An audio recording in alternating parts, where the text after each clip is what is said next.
My siblings looked down on me and banned me from all their weddings, so I didn't invite them to mine. What followed left them speechless. My name is Emily, and I'm the youngest of 5 kids. My siblings, Mike, Chris, Rachel, and Josh, were all so much older than me that sometimes I felt like I was part of a different family. By the time I was old enough to start forming memories, they were already moving out, going to college, or starting their adult lives. It was like I was an afterthought, a weird tag-along they had to put up with.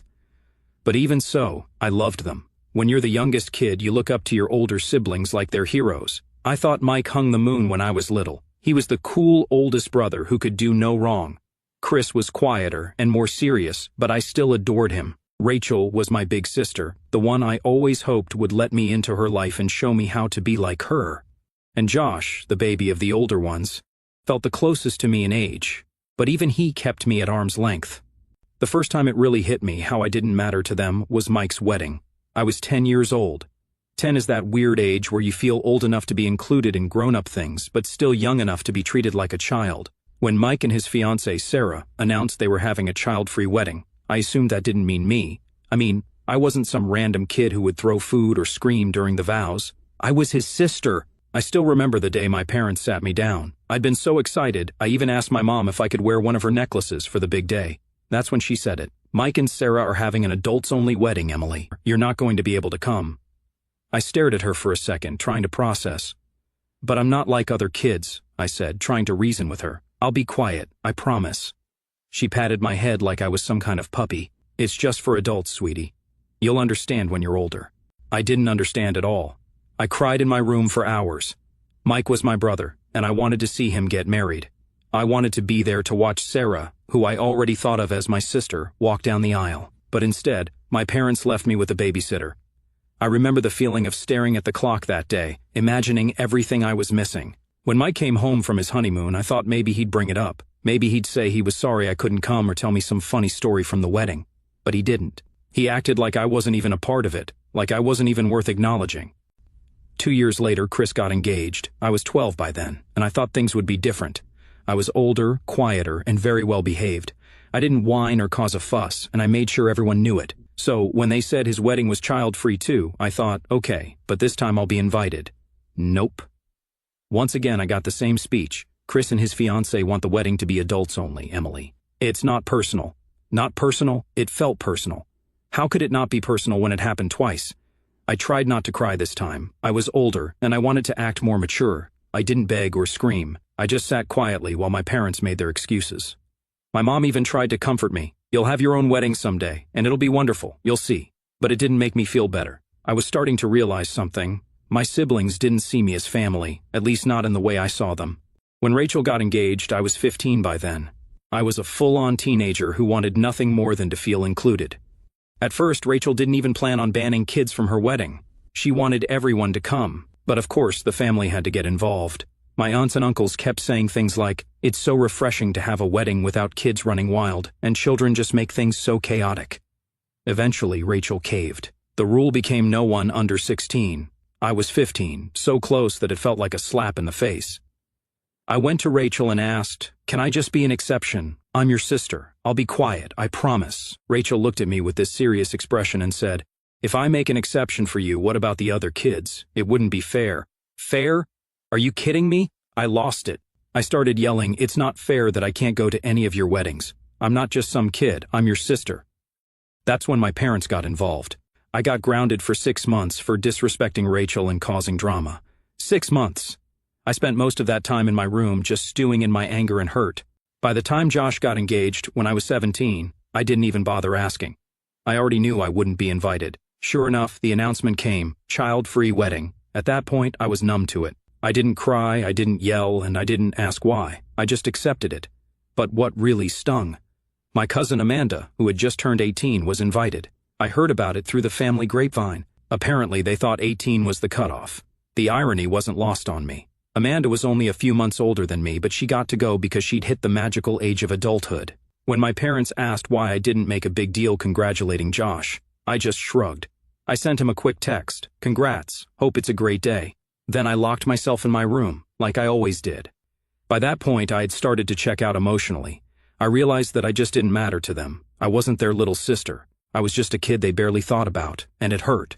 It really, really hurt.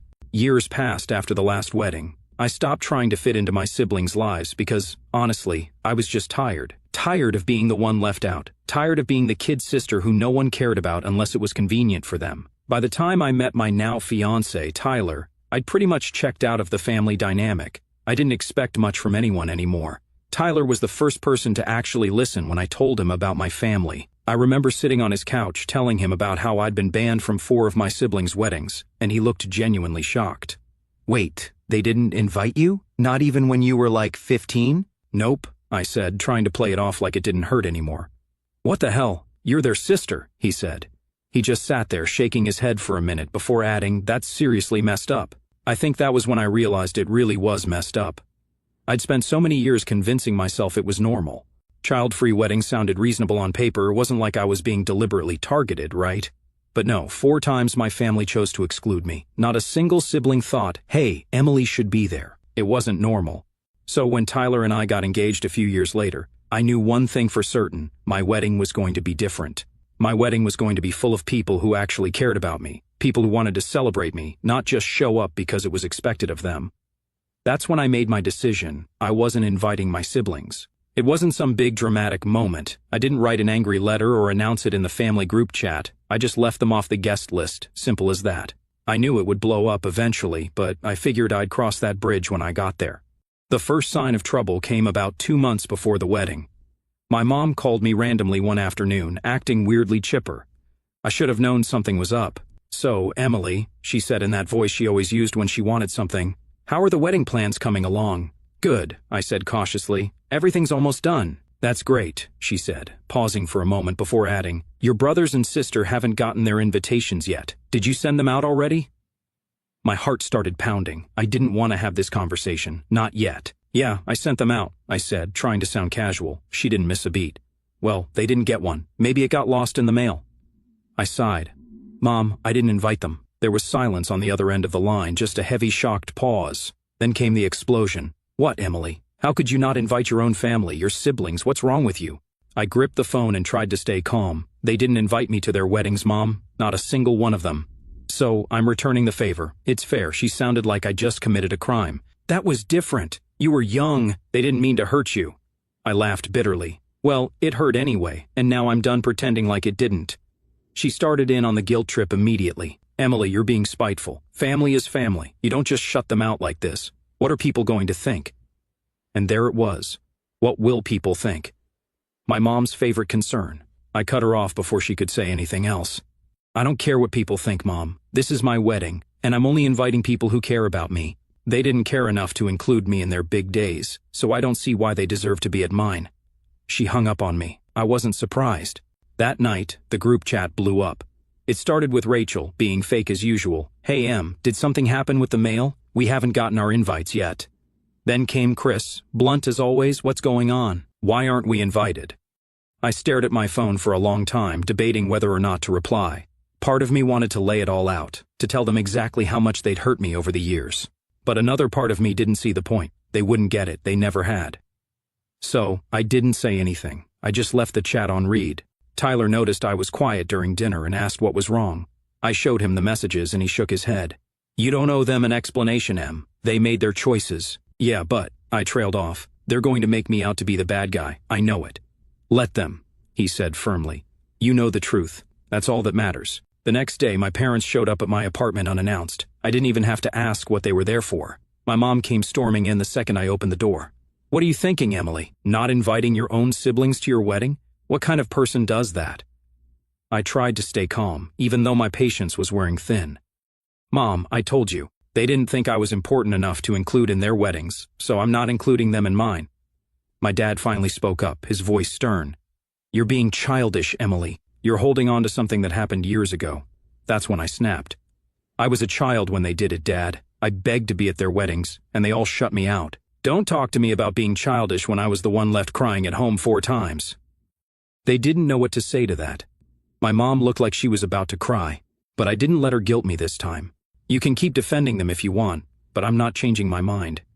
If they cared about me, they would have shown it back then. They left, furious and frustrated. Over the next few days, the messages from my siblings got nastier. Chris called me selfish. Rachel said I was ruining the family. Josh didn't even bother sugarcoating it. You're being petty, Emily. Grow up. I didn't reply to any of them. I didn't need to explain myself anymore. Tyler hugged me one night while I was scrolling through their messages and said, I'm proud of you, for standing up for yourself. And for the first time, I felt proud of myself too. After the first round of family drama, I expected things to die down. I figured they'd grumble to each other for a while, maybe complain to some distant cousins, and then move on. That's how things usually went when my family didn't get their way. But I underestimated just how big of a deal they were going to make this. It started small. Rachel, of course, couldn't resist posting a passive-aggressive status on Facebook. Family is forever, even when some people forget what that word means. I rolled my eyes so hard I thought they might get stuck. Tyler was scrolling next to me on the couch, and when I showed him the post, he shook his head. What is she, 14? Basically, I muttered, trying to brush it off. I told myself it didn't matter. I knew the truth, and I knew I wasn't doing anything wrong, but it still bugged me. It's hard not to feel hurt when your own sister goes out of her way to take shots at you publicly. It didn't stop there. Over the next few days, little jabs started showing up in our extended family group chat. I'd muted it a long time ago, but Tyler still checked his phone one afternoon and said, Emily, you might want to see this. The messages were flying. Rachel, it's so sad when family starts prioritizing petty grudges over love. Chris, I just don't understand. I thought we were better than this. And then Mike, good old I'm the eldest and I know best Mike, decided to take his shot. I never realized how much bitterness you've been holding on to, Emily. It's really sad. You're ruining relationships over something that happened years ago. I stared at the screen, my blood boiling. They didn't get it. They still didn't get it. They made it sound like I was blowing a minor issue out of proportion, as if they hadn't spent my entire life excluding me. I wanted to reply. I wanted to type out every single thing they had done and make them see how hypocritical they were being. But I knew better. Arguing with them would just give them more ammunition. They'd spin my words into me being dramatic or unstable or whatever else they wanted to say to avoid taking responsibility. Instead, I did the one thing they never expected. I left the group chat. That night, my mom called me. I knew she'd heard about the group chat incident because she jumped straight into yelling the second I answered. Emily, what is wrong with you? Hi, Mom, I said flatly. Don't start with that attitude, she snapped. Do you know what you've done? Your siblings are heartbroken. You're destroying this family. Heartbroken? I laughed bitterly. They ignored me my entire childhood, but now they're heartbroken? Give me a break. You're being so spiteful, she said. You've always been like this, holding on to grudges and making everything about you. That's when I lost it. I'm the one holding grudges? Mom, I was 10 when Mike got married. 10. I cried because I wanted to be there, and you all told me I didn't matter enough to be included. And it didn't stop there. It happened again and again and again. I begged to be at Rachel's wedding, and she told me no because it wouldn't be fair. That was years ago, she said dismissively.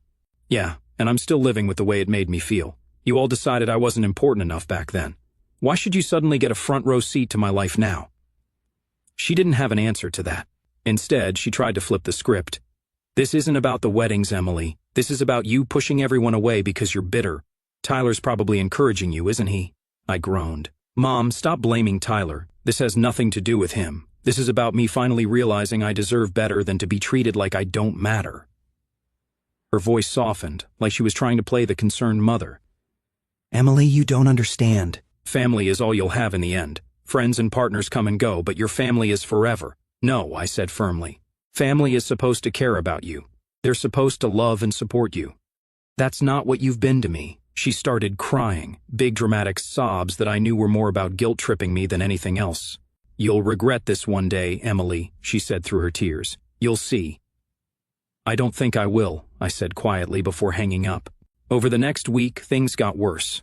I blocked Rachel and Chris on social media because I couldn't take the constant snide comments. My mom called Tyler twice, apparently hoping to talk sense into him. He didn't answer. Then Mike sent me a long email, yes, an actual email, about forgiveness and family unity. He even had the nerve to quote some Bible verse about letting go of anger. I didn't respond. Tyler and I sat down one night, and I vented about everything. It's like they're determined to pretend I'm the problem. They don't see how messed up it is that they ignored me for years and then flipped out when I finally stood up for myself. You know what it is? Tyler said. They're not mad that they weren't invited. They're mad that they don't get to control you anymore. That hit me like a punch to the gut. He was right. My whole life, my family had treated me like an afterthought, like someone they could dismiss whenever it suited them. But now that I was doing something for myself, something they couldn't control, they couldn't handle it. "They'll get over it eventually," I said, though I wasn't sure I believed it. And then Tyler said something that really stuck with me. "Maybe they will, maybe they won't, but either way, it's not your problem." He was right. For the first time, I realized I didn't owe my family anything. Not my time, not my attention, and certainly not an invitation to my wedding. A week later, my dad sent me a short, guilt-laden text. "Emily, your mom isn't doing well. She's really upset about all of this. Maybe you could reconsider." I stared at it for a long time before replying. Maybe she should have thought about that before ignoring me all those years. I hit send, then blocked his number. For the first time in a long time, I felt free. The weeks leading up to my wedding were a strange mix of excitement and tension. On one hand, I was thrilled to finally marry Tyler and have the day I'd been dreaming of since I was a kid. On the other hand, the drama with my family still lingered like an unwelcome guest. My parents had stopped calling me directly, probably because I'd blocked my mom's number after her last meltdown, but that didn't stop other people. My aunt called me out of the blue. I hadn't spoken to her in years, so I was immediately suspicious when her name popped up on my phone.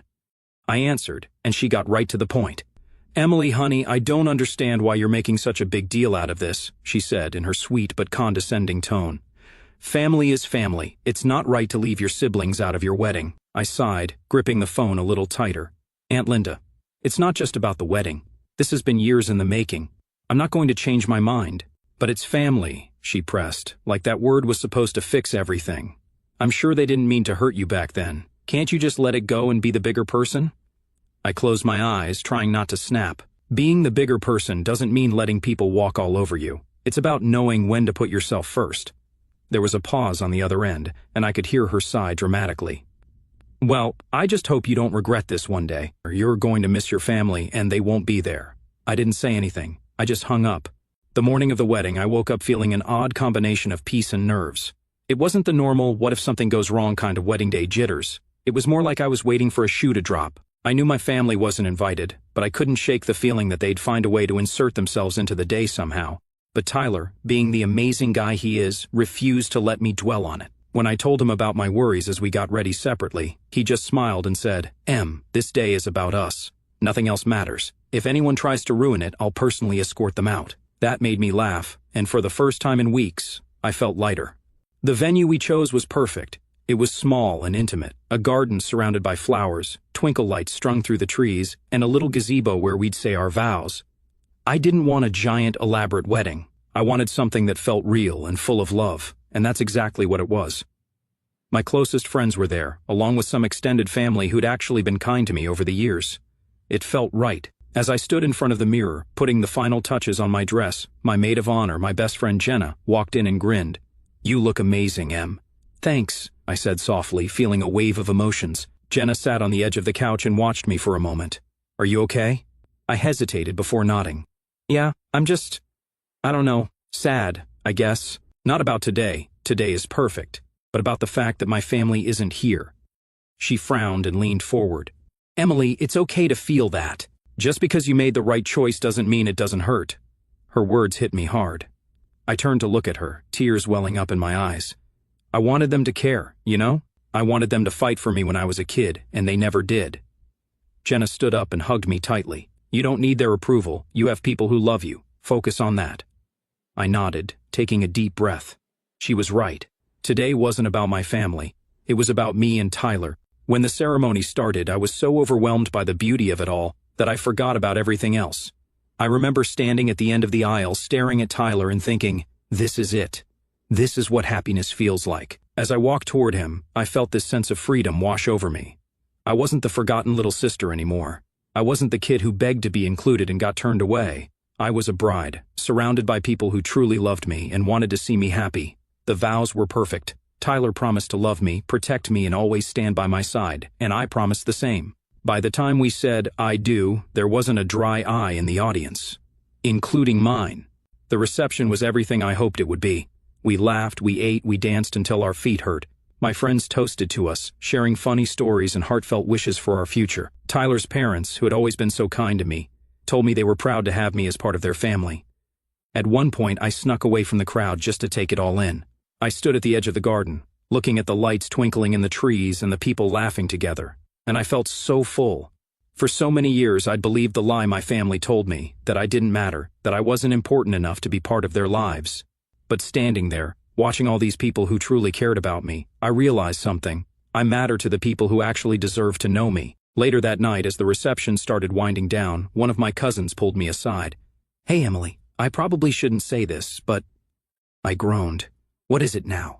She looked sheepish. "Your mom and Rachel apparently threw some kind of dinner tonight, like as an alternative to your wedding." I stared at her for a second, then burst out laughing. "Are you serious?" She nodded. "I know, it's pathetic. I just thought you should know." I shook my head, still laughing. "That's fine. Let them throw their pity party. I hope the food's good." I could tell my cousin expected me to be upset, but honestly, I wasn't. If anything, it was proof that I'd made the right decision. My family had spent my whole life excluding me and then trying to justify it. Now that I was the one drawing the boundary, they couldn't handle it. At the end of the night, Tyler and I shared one last dance while everyone gathered around us. As we swayed together, I whispered, "I'm so happy we did this." He smiled down at me. "Me too, Em. This is just the beginning." And for the first time, I believed it. My family wasn't there. They didn't get to see the best day of my life. But that was their loss, not mine. Because as I looked around the room, surrounded by love and laughter, I realized I had everything I'd ever needed, and none of it had come from them. I thought the worst of it was over after the wedding. I really did. The day had been perfect, everything I hoped for and more, and I felt like I'd finally moved on from my family's nonsense. I didn't miss them at the ceremony. I didn't spend a second wondering what it would have been like if they were there. I was surrounded by people who loved me, and that was enough. But if there's one thing I've learned about my family, it's that they don't like being ignored. It's almost like they couldn't handle the fact that I was happy without them. So they decided to stir the pot one last time. It started with a message from Rachel a week after the wedding. Of course it was Rachel. She'd always been the one to throw the first stone when it came to family drama. "Saw some pics from your wedding. I can't believe you had it in a garden. Looked casual, but I guess that's what you wanted." I stared at the message, stunned. She couldn't even pretend to be nice. It wasn't enough for her to just leave me alone. She had to find something to criticize. I was tempted to reply with something snarky, something about how her wedding might have been fancier, but at least mine wasn't full of fake smiles and people who didn't care about me. But I stopped myself. I didn't owe her a response. A few days later, I started getting messages from extended family members I hadn't heard from in years. Apparently, Rachel, Mike, and Chris were on some kind of campaign to paint me as the villain. My Aunt Linda, yes, the same one who tried guilt-tripping me before the wedding, sent me another message. "Emily, I don't know what happened between you and your siblings, but they're really hurt. Rachel says she tried to reach out, and you're ignoring her. Maybe it's time to let go of the past." I sighed and rolled my eyes.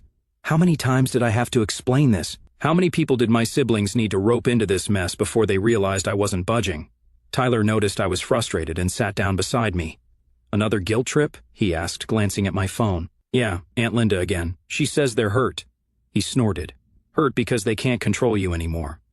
I smiled faintly. He wasn't wrong. I just don't get it.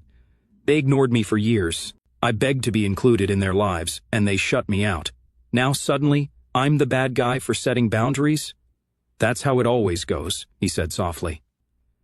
"When you start protecting yourself, the people who hurt you are the first ones to cry about it." The real low point came a few days later when my mom showed up unannounced. It was a Sunday afternoon, and Tyler and I were having a lazy day, making brunch in pajamas, laughing over burnt pancakes. We heard a knock at the door, and I froze. I just knew it was her. Sure enough, I opened the door to find my mom standing there, looking as dramatic as ever. "Emily," she said, her voice already carrying that familiar tone of disappointment, "we need to talk." I sighed. "Mom, now isn't a good time." She didn't care. She pushed the door open slightly, trying to step inside. Tyler appeared behind me, gently putting his hand on my shoulder for support. "Emily, please," she continued. "This has gone far enough. Your siblings are devastated." "Devastated? Do you really think this is how family should act?" I clenched my jaw and kept my voice calm. "You don't get to show up here and lecture me, Mom. I invited the people who care about me to my wedding. They didn't make the cut, and that's their fault, not mine."